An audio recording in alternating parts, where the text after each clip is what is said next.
Hola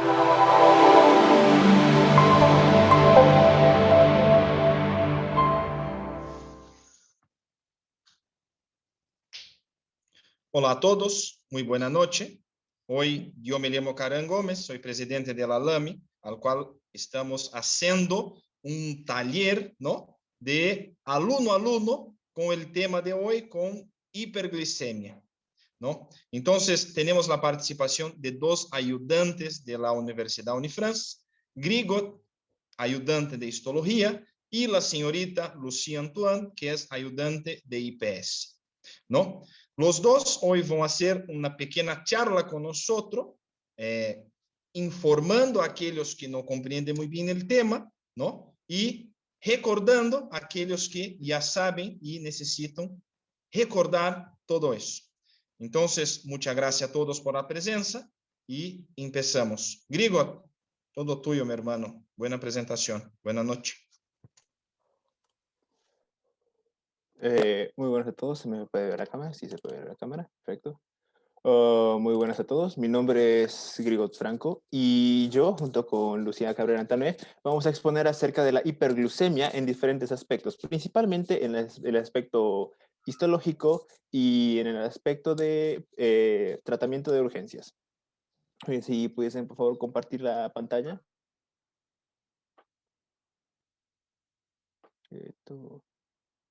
Comparto yo, ¿verdad? Segundito. Segundito, por favor.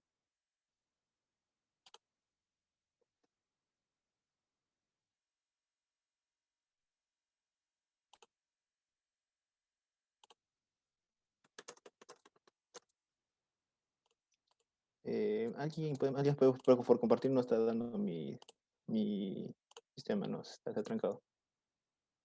Gracias. Ok. Ok. Pasemos al siguiente, por favor. Ok, primero que nada vamos a presentar el caso clínico que hemos preparado para poder analizar de una mejor manera lo que viene siendo la hiperglucemia en un paciente. Por favor, la siguiente diapositiva. Muy bien. Para empezar, vamos a hablar de una paciente de 64 años que va a acudir al sistema médico debido a un malestar, un cuadro de malestar general con un cuadro catarral que tiene ya 5 días de evolución, acompañado obviamente de un edema orbitario izquierdo y disminución en el nivel de conciencia en las últimas horas. Ha llegado a presentar inclusive un síncope autorrecuperado, además de tener antecedentes personales de hipertensión arterial, adenocarcinoma de endometrio hace ya muchos años, y también tuvo un seguimiento por el servicio de oncología. Su exploración física revelaba una temperatura de 36 grados centígrados, una presión arterial entre 148 y 92. Su estado general está bastante regular, tiene estupor y respondía a órdenes verbales. Tenía una respiración de Kussmaul, que significa que tiene unas respiraciones rápidas y profundas, taquicardia, cianosis bucal, además que presentaba un importante edema orbitario, exoftalmios e hiperemia conjuntival en el ojo izquierdo, acompañado de una discreta secreción serosa por el ojo izquierdo además y el orificio nasal izquierdo. El resto de la exploración física fue bastante normal. Muy bien. Ahora, una vez presentado el caso, vamos a ir desglosando poco a poco los tejidos comprometidos, o más que todo, el tejido principal que llevó a esto. Y para ello vamos a empezar con los aspectos de la histología. A la hora de hablar de hiperglucemia, obligatoriamente hay que hacer una parada en el páncreas, siempre en el páncreas. ¿Y por qué en el páncreas? Debido a que en este pequeño órgano siempre vamos a poder encontrar unos pequeños islotes. Estos islotes no llegan a conformar ni el 3% de la masa total de la estructura del páncreas, pero cumplen una función extremadamente importante. Estos islotes son denominados islotes de Langerhans, ¿ok?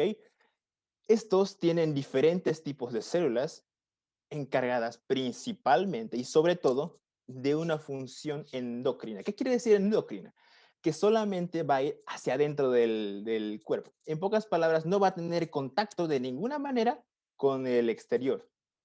Por otro lado, también cabe destacar como dato extra que el páncreas también puede llegar a cumplir una función exocrina, pero eso no es relevante en este preciso momento.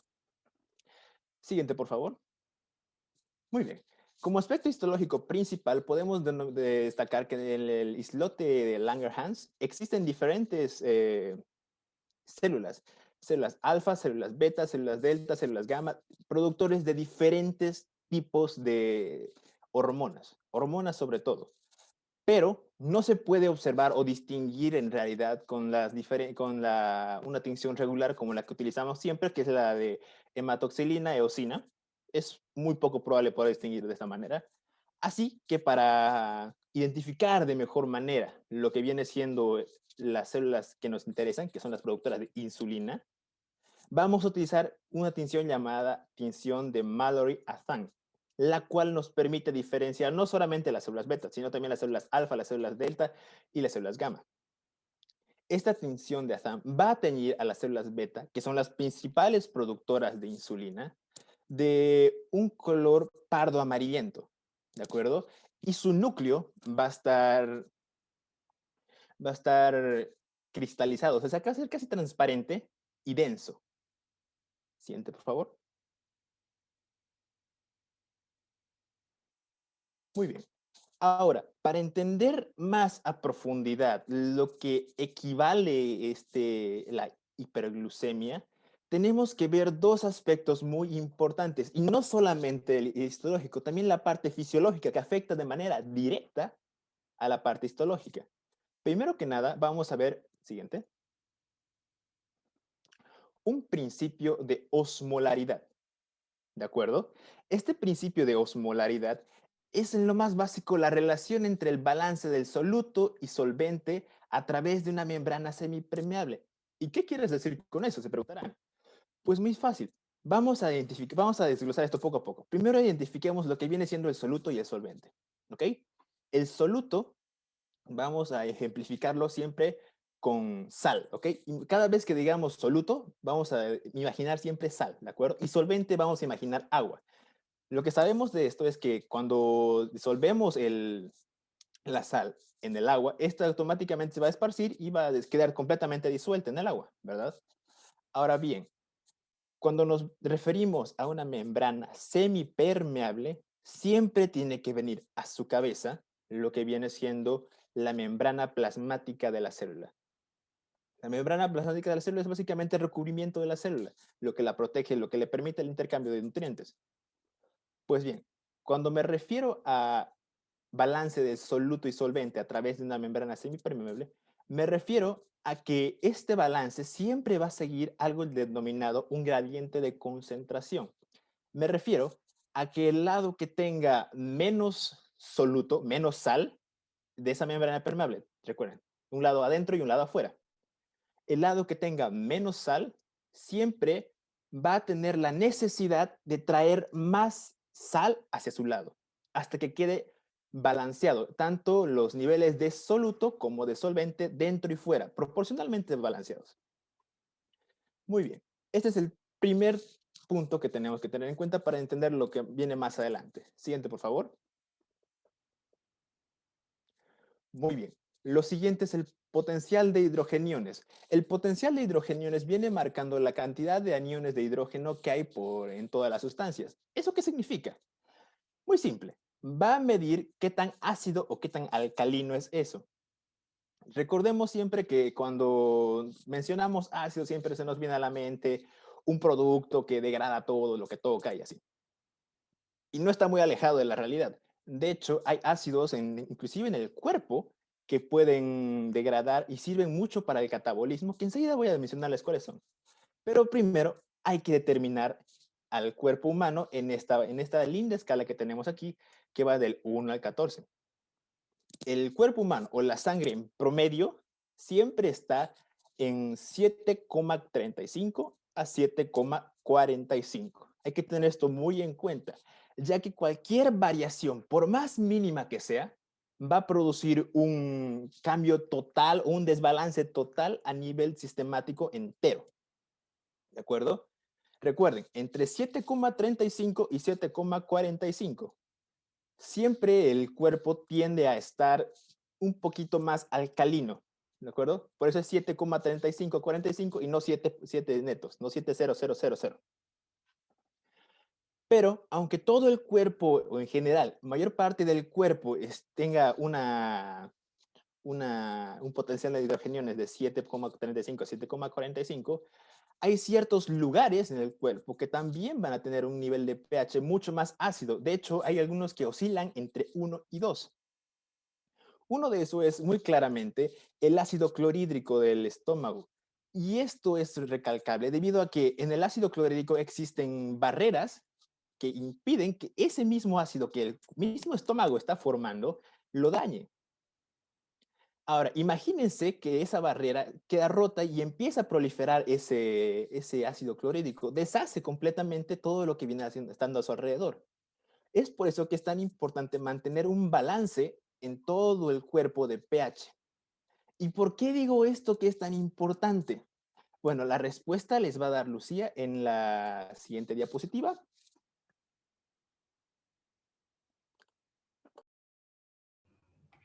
Hola chicos. Bueno, yo les voy a explicar un poco acerca de cetoacidosis diabética. Siguiente, por favor. Lo voy a hacer de una manera lo más didáctica posible porque es un poco más complejo. ¿Cuándo ocurre la cetoacidosis diabética? La cetoacidosis diabética ocurre en pacientes que van a tener una hiperglucemia. Pero ojo, no todos los pacientes con cetoacidosis diabética van a tener hipoglucemia. ¿Por qué? Porque hay pacientes que pueden estar usando insulina. También se va a presentar en pacientes con acidosis metabólica. Como ya Griego les ha estado explicando acerca del potencial de hidrogeniones, cada vez que hablemos de acidosis metabólica, acidosis respiratoria, alcalosis respiratoria y metabólica, tenemos que fijarnos en tres cosas muy importantes. La primera, en el potencial de hidrogeniones o pH como lo conocemos, arterial, que como Grigos nos dijo es de 7,35 a 7,45. También debemos fijarnos en otro punto que es el bicarbonato y también la presión parcial de CO2. Cuando hablamos de una acidosis metabólica, todo va a mermar, es decir, todo va a bajar. Entonces vamos a encontrar al pH arterial por debajo de 7,35. Vamos a encontrar al bicarbonato por debajo de 22 miliequivalentes por litro y a la presión arterial, perdón, a la presión parcial de CO2 la vamos a encontrar por debajo de 35 milímetros de mercurio. Y también lo vamos a encontrar a la cetosis diabética a los pacientes que tienen presencia de cetoácidos en sangre, que más adelante vamos a ver cómo se forman. Si bien es mucho más común en pacientes que tienen diabetes tipo 1, puede ocurrir en personas que tienen diabetes tipo 2. ¿Y cuándo ocurre esto? Cuando hay una baja en el nivel de insulina y hay una elevación en las hormonas contrarreguladoras.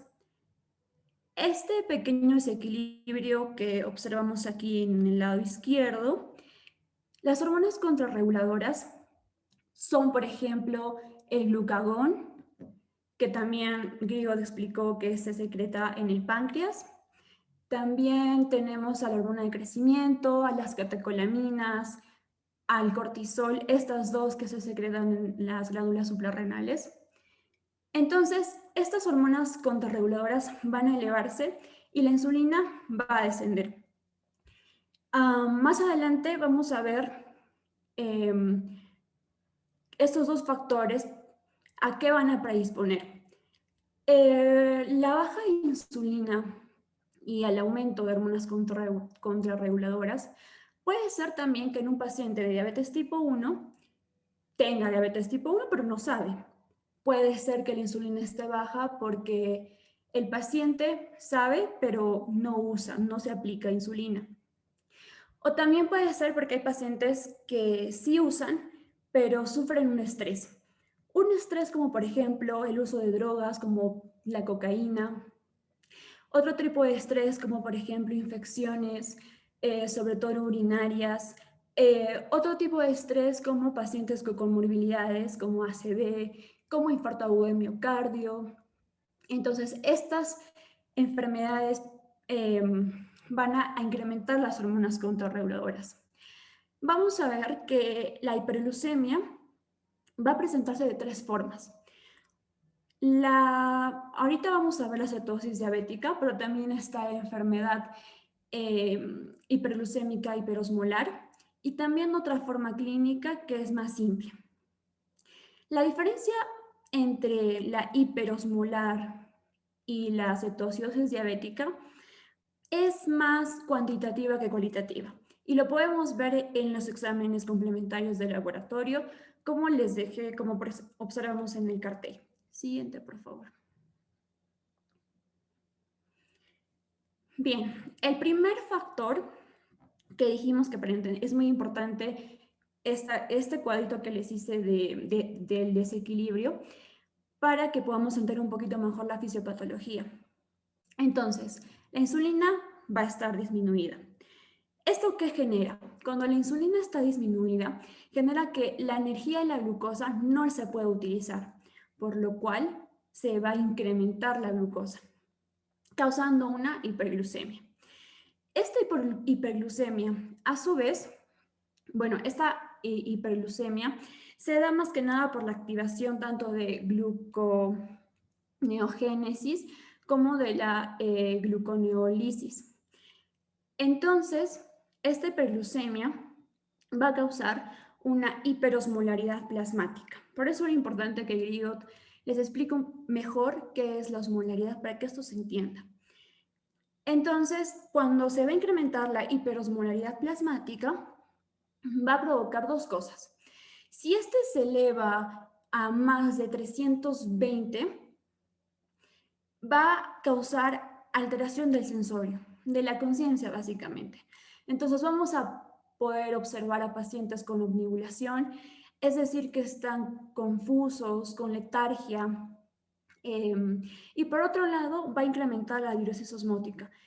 Esto quiere decir que nuestro cuerpo va a empezar a eliminar bastante líquido, bastante agua y también bastantes solutos, lo cual nos va a llevar a una deshidratación del paciente y si nosotros no actuamos a tiempo, puede incluso llevar al shock hipovolémico. Siguiente, por favor. Bueno, tanto la disminución de la insulina como el aumento de las hormonas contrarreguladoras, que dijimos que era el glucagón, como las catecolaminas, como el cortisol, van a llevar a la alteración de una enzima que es la lipasa hormona sensible. Esta, que generalmente están en los adipocitos periféricos, van a provocar la lisis o la ruptura de los triglicéridos. Los triglicéridos, parte de su composición, son 3 ácidos grasos. Cuando se van a romper estos triglicéridos, van a empezar a liberarse ácidos grasos.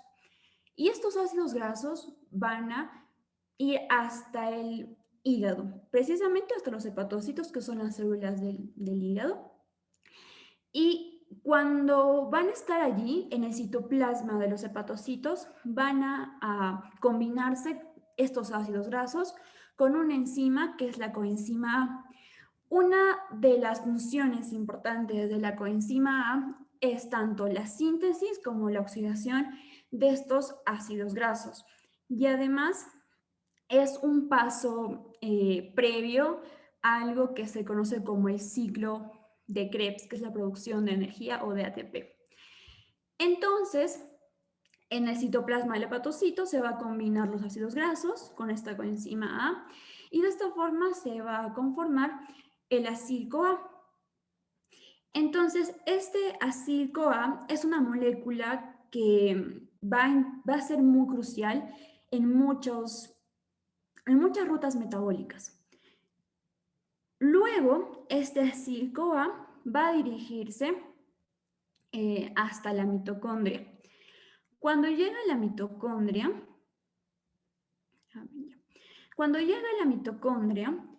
va a sufrir un proceso que se llama beta-oxidación de ácidos grasos. La beta-oxidación de ácidos grasos quiere decir cuando se va a romper la cadena de carbonos. Y así se va, o sea, después de esto se va a formar el acetil-CoA, que usualmente tendría que ir al ciclo de Krebs para la formación de ATP de energía. Pero lo que sucede en este caso es que hay una saturación, entonces ese acetil-CoA se va a tener que desviar. Cuando se desvía, va a formar cetoácidos. Estos cuerpos cetónicos va a formar cetoácidos y de su metabolismo de los cetoácidos se va a formar tres cosas, tanto el acetoacetato como el ácido beta hidroxibutírico y una acetona. Estas tres cosas van a conformar lo que se conoce como acidosis metabólica. Siguiente, por favor. Las manifestaciones clínicas vamos a tener que por la hiperglucemia vamos a tener la poliuria, la polidipsia, la nicturia. Estos los vamos a explicar mejor más adelante. Alteraciones en el nivel de conciencia, por la acidosis, la respiración que Grigos les estaba diciendo, el dolor abdominal, por la deshidratación causada, las mucosas van a estar secas, va a haber mucha pérdida aguda de peso, va a haber como este efector cetonémico que es como un olor a manzanas, similar, no sé si alguna vez escucharon a una bacteria que es la Pseudomonas aeruginosa, que es muy común, este olor la va a tener similar, una hipotermia y lo que también puede causar vómito, náuseas, hiporexia. Siguiente, por favor. Los criterios de diagnóstico lo vamos a hacer por laboratorio. Obviamente, el nivel de glucosa, el nivel que tiene que estar mayor a 250 miligramos por decilitro, el pH arterial, que está, como les decía, que todo en acidosis metabólica está disminuido, entonces tiene que estar por debajo de 7,35. El bicarbonato igual, por debajo de 22 miliequivalentes por litros. Los cuerpos cetónicos tienen que estar presentes en el suero y también en la orina. Además, los electrolitos séricos, como dijimos que va a haber una gran pérdida, no solamente de líquidos, sino también de solutos, en una forma laboratorial vamos a ver que hay hiponatremia, hay hipercalemia. Esta hipercalemia, si no se corrige, que el paso principal para corregir la hipercalemia en este caso es la hidratación, si no se corrige puede pues causar una disfunción en la bomba sodio potasio ATPasa. Siguiente, por favor.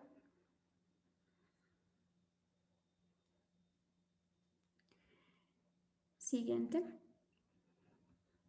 Entonces, ahora, ¿qué podemos hacer cuando un paciente llega a urgencias por una hiperglucemia?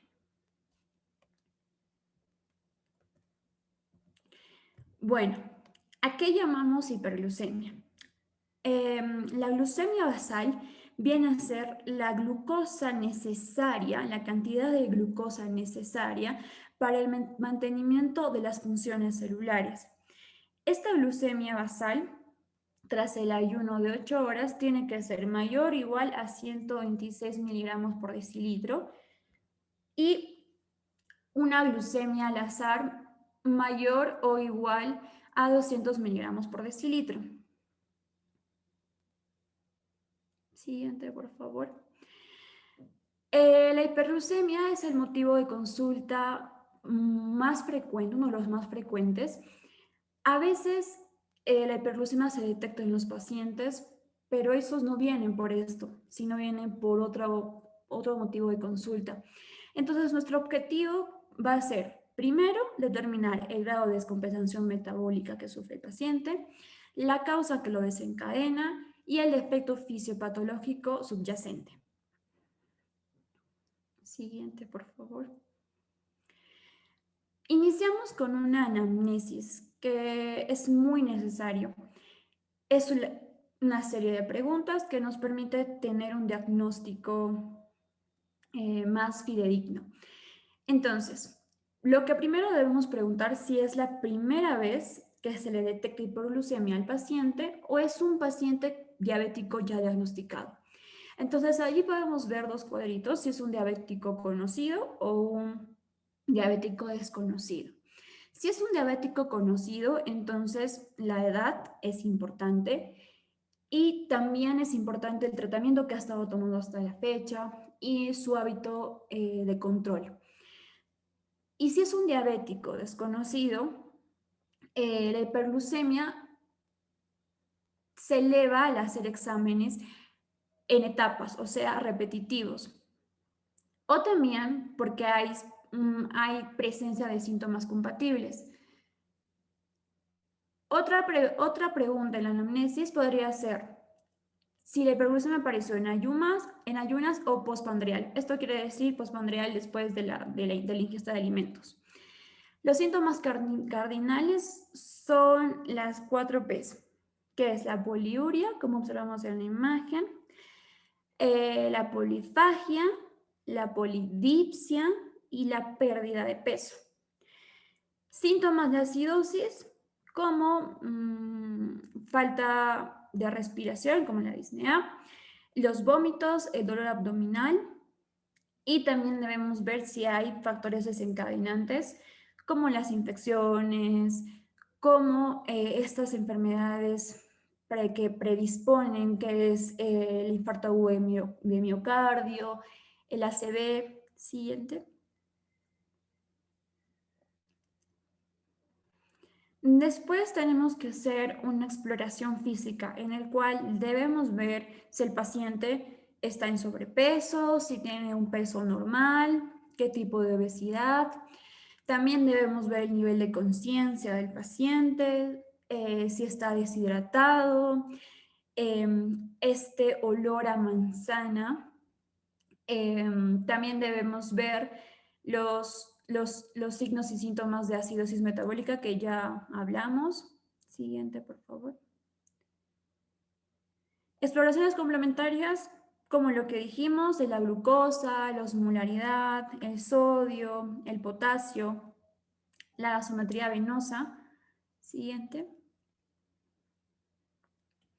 Estas son las formas clínicas que les iba comentando.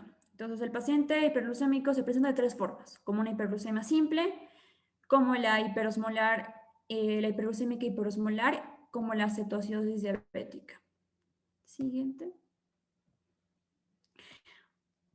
Aquí tenemos un cuadro en el cual podemos ver la presentación clínica de las 3 formas clínicas de hiperglucemia, siendo la simple la que cursa sin acidosis, no hay hiperosmolaridad.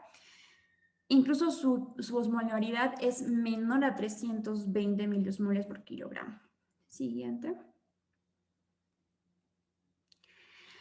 Entonces, nosotros debemos tener en cuenta que requiere actuación inmediata. Si es que la respuesta es sí, su hiperglucemia debe estar por encima de los 300 y también debería presentar cetonuria. Si es no, entonces la hiperglucemia está por debajo de los 300 y la cetonuria es negativa.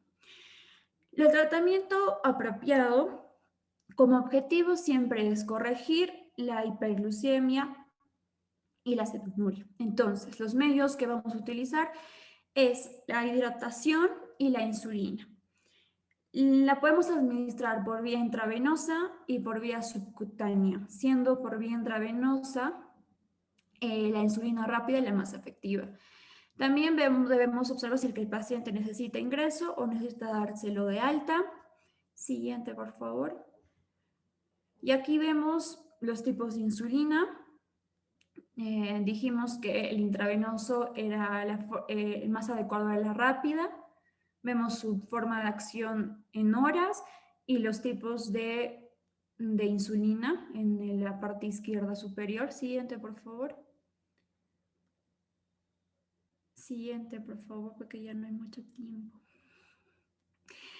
El objetivo glucémico es de 120 a 200 miligramos por decilitro y las dosis, por cada incremento de 50 miligramos por decilitro por encima de nuestro objetivo, que es de 120 a 200, se va a administrar de 1 a 3 unidades de insulina, teniendo en cuenta la sensibilidad de insulina del paciente. Pero ¿cómo sé cuál es la sensibilidad de insulina del paciente? Hay dos factores importantes, que es el peso y la dosis total diaria de insulina. Si el paciente a mayor peso que tenga, menor va a ser la sensibilidad de insulina que tenga. Igual, si por ejemplo ya tuvo el paciente tratamiento con insulina, a mayor dosis, menor sensibilidad. Siguiente, por favor. Esas son las formas de administración. Siguiente. Y bueno, para el tema de darlo de alta o ingresar al paciente, siempre se le ingresa al paciente en ausencia de un tratamiento correcto. Y esto puede desembocar en una descompensación metabólica muy grave. Entonces, hay datos de insulinopenia, que es la baja cantidad de insulina, como los 3 ítems que están marcados, que es la clínica cardinal marcada, el de que ya hablamos, la pérdida de peso, acetonúria importante, que es positiva. Entonces, igual vamos a dividir al paciente, si es un diabético que conocemos o si es un diabético desconocido. Y con esta guía podemos saber si al paciente lo podemos dar de alta o si tiene que ingresar. Gracias. Muchas gracias por su atención. Y para dar finalizado al diagnóstico del paciente de caso clínico que hicimos en un principio, podemos decir que la paciente tenía cetoacidosis diabética, lo cual favoreció la entrada de un hongo. Y eso es un factor que siempre se tiene que tomar atención, ya que siempre que hay un factor que indique hiperglucemia, probablemente hay un factor o probablemente siempre hay una posibilidad en el diagnóstico de presencia de hongos. Y eso es todo por eso. Muchas gracias por su atención y espero que les haya gustado la presentación.